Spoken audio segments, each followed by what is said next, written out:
Hi, I'm Hayden. Hi, I'm Luwi. And this is All About Football World.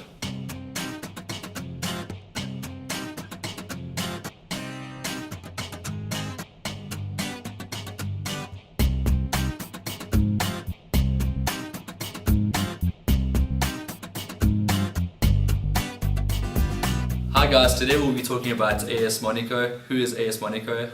We'll also be talking about the Confederation Cup and which teams we think are going to win. And along with that, we'll talk about Alex Ferguson, the departure of the legend that is Sir Alex Ferguson. After 26 faithful years of trophies and success at Man United, his career coming to an end, along with other great players that Alex Ferguson actually mentored. The likes of Paul Scholes, your David Beckhams, and also Jamie Carragher, Michael Owen. I mean, an end of a golden era actually. And we'll also look at Kaizer Chiefs reclaiming the glory, and as well as the potential double winning the league and Nedbank Cup possibly. And also at the end of the show, we'll be doing a little bit of a transfer centre, and then last but not least, Louis player comparisons. Ah, yes. AS Monaco, the new big boys in the French League One division, just recently got promoted. PSG better watch out for these guys. They've got lots of money to spend, and the French league will never be the same again. What do you think of that, Hayden? Yes, Louis, AS Monaco, they got plenty of cash to burn. Players that have been linked to AS Monaco have been Carlos Tevez, Radamel Falcao, which almost looks like a foregone conclusion. I mean, there's been several defenders linked there. Basically, Monaco want to go for a Champions League push next season and potentially a league victory. You know, like Monaco, I mean, if you look at the amount of money they're willing to spend, you'd be surprised if they don't take the league next season, barring PSG keep their key players. But, you know, Monaco and PSG definitely going to be going head-to-head for that title, and it should be an absolutely cracking French one season. It's good to see some quality French football. Again, we haven't seen that in a while, so it'll be good to see them doing their French best. Wow, AS Monaco seem exciting. I mean, if they've got money to spend, it's good for the league, it's good for soccer in general. But let's just hope that they don't become like Manchester City with all the money and all the star quality players in the world, but no success end of the season. Let's just see how that one pans out. Speaking of money, Hayden, who's your money on the Confederations Cup in 2013? I know my money's on Brazil. Yes, definitely. I definitely see Brazil as a strong contender.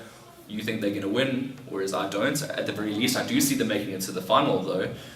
But you look at Spain, their golden era is still vastly intact. And I foresee Spain winning the Confederations Cup. Speaking about Orbit's biggest endorser, Sir Alex Ferguson is our next topic. Me and Lou are both going to be discussing that together, and exactly his achievements and some of the guys that he's brought up in his era. And now it's that time we speak about Sir Alex Ferguson, the legend that he is, Louis. Wow, where do you start with Sir Alex Ferguson? I mean, his reputation precedes him. I mean, 26 years in charge of Man United, all the cup, all the glory, all the success, wow. Yeah, when you think about Sir Alex Ferguson, he's Man United through and through. You know, Man United are a very big club thanks to him. You know, I think they owe a lot of their success to him. Definitely, but he also owes a lot of success to the board members and the owners of the club for having faith in him for so long, and some of the players that he's managed throughout his 26-year stint at the club. I mean, he's managed a lot of players, a lot of quality players, your Beckhams, your Rooneys, your Cantonas, and your Paul Scholes, who's actually retiring with Beckham. Yeah. Two legends of the game. Beckham went away from Man United. Paul Scholes was very loyal, stayed at Man United. But both had a very good career. Beckham, I'd say, had a whirlwind of a career because he went to Madrid, which was a fantastic club, biggest club in the world. Then he went to America. I guess he definitely made Beckham the player that he was. Definitely, Beckham was a great player because of the foundations that Alex Ferguson gave him.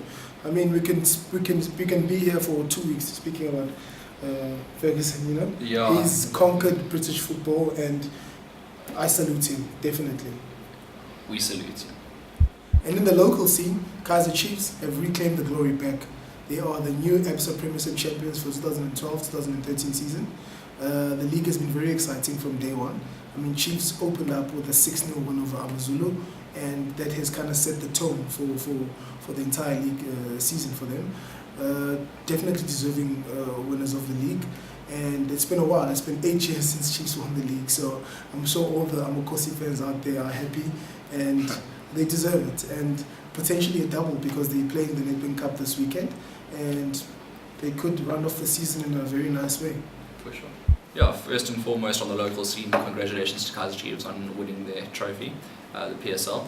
Potentially quite a hectic Nedbank Cup final against the defending champions, SuperSport United. But if we look at the lower part of the league, the relegation zone, where we have Chipper United and Black Leopards, as well as the recent escapees, Ajax Cape Town, who actually just managed to escape. Luckily, Merchant Ushagirl, the former Kaiser Chiefs manager, actually came in and saved them. But let's talk about this playoff position. It's absolutely ridiculous, rubbish, scrap it, PSL immediately. The two top teams from the second division have worked their hardest. Only the first place can continue to go on to the league. The second place has to play a playoff against Chipper United, who's had regular competition against the PSL's finest players, and they obviously are going to present a very tough challenge for second place. And now for one of our favourite parts of the show, Luwi's player comparisons.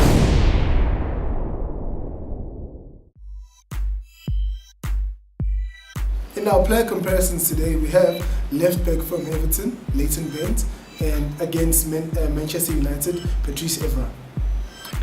With David Moyes coming into the Man United role from Everton, he's looking to bring Leighton Bent over and offload Patrice Evra. So we're going to be seeing quite a big tussle. Who is actually the better left back, you know? Exactly, and left back is one of the most sought after positions in world football because there's a shortage of left-footed players, especially playing in the back, which is why there's been a lot of hype around people like Gareth Bale. And, you know? Yes, Leighton Baines also being an English boy as well would bring good to the league. You know, Exactly. Man United also got a very proud English history, so they would want to bring Baines over. Also, personally, I feel Baines is a better left back than Patrice Evra. I think he offers more. Obviously, Evra is a bit faster, but he's getting of age now. Whereas Leighton Baines can take free kicks, he can deliver beautiful crosses. You know, I think he's Man United's ideal left back. I tend to disagree with that statement, Hayden, because Patrice Evra, he is growing older. He's about 33, 34 now, but he's done pretty well for me because he's been at Manchester United for quite a long time, and for France he's deputised quite well for them. He's been their number one left back and captain, but he is growing older, yes, but I think he's done a sterling job throughout the years of Man United and been part of the success, you know.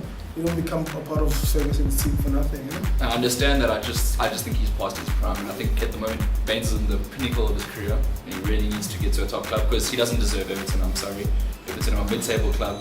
Leighton Baines to Man United would be ideal, in my opinion. It would be good competition for Patrice Evra, but I'd say maybe a good replacement as well. I think that we will disagree, but it's definitely one also. We're going to call it a split draw. Our last topic, but certainly not the least, is the exciting world of the transfers, which have been going around all around the world. Managers vacating their posts, players potentially leaving to different clubs. It's been happening overseas and happening in the local league. So yeah, me and Hayden will be getting our claws into that one, eh? Yeah.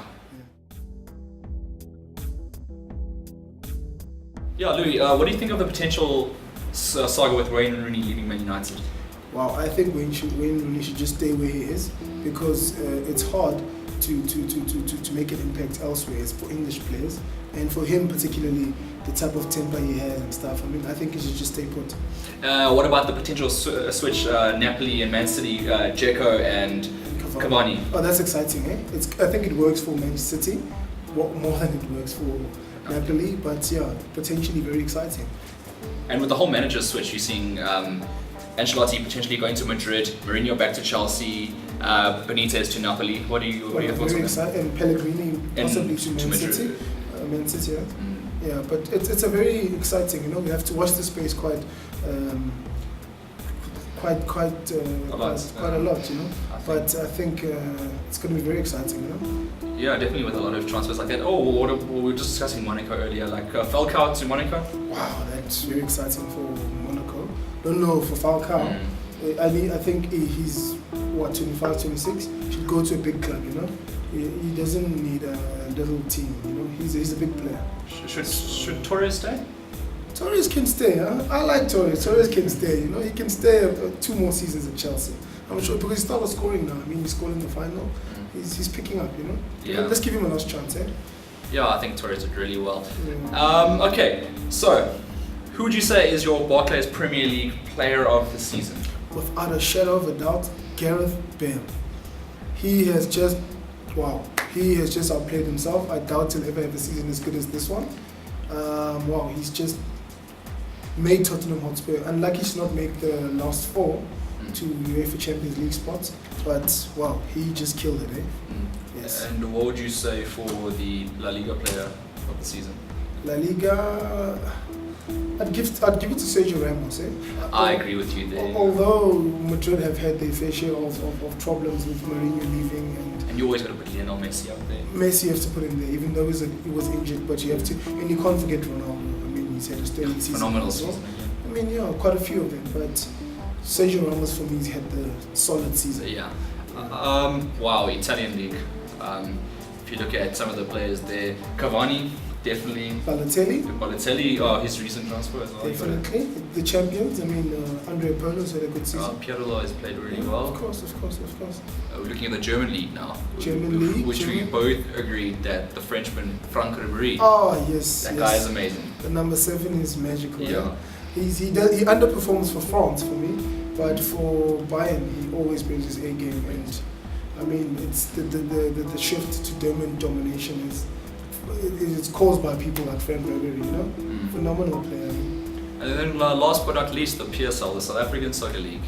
Yeah, a lot of shift is happening there as well. We do know that Clive Barker has left his post at Wits University, and potentially Gavin Hunt is going there. Gavin Hunt from SuperSport, he might go there, and then the Platinum Stars coach Kevin Johnson, he might be going to SuperSport. But it's all just speculation. Yeah, and a few transfers there and there. Mamen Young, the Amatax Lanky striker, back to SuperSport, signed a deal there, and a few rumours about Pirates players moving to Chiefs players moving to Pirates. The usual, huh? So yeah, it's quite exciting though. I mean, the champions, I want to bolster their squad, you know, after winning the league, they'd want to keep the league, you know. But I think there's no other player that could possibly play the season than Kune. Itumeleng Kune, definitely. I mean, that's our player of the season. Definitely. Amazing goalkeeper. Should be playing in Europe. Definitely. And the Kaizer Chiefs would not have won the league without him. He is absolutely the backbone of that team. Absolutely. In every sense of the word. But yeah, it's very exciting. Thank you for watching Transfer Centre. And this concludes yet another great show of All About Football World. Don't forget to rate, comment and subscribe. And thanks again to my co-host Louis today for really doing a great job on the show. Had a lot of fun. This is All About Football World. See you again.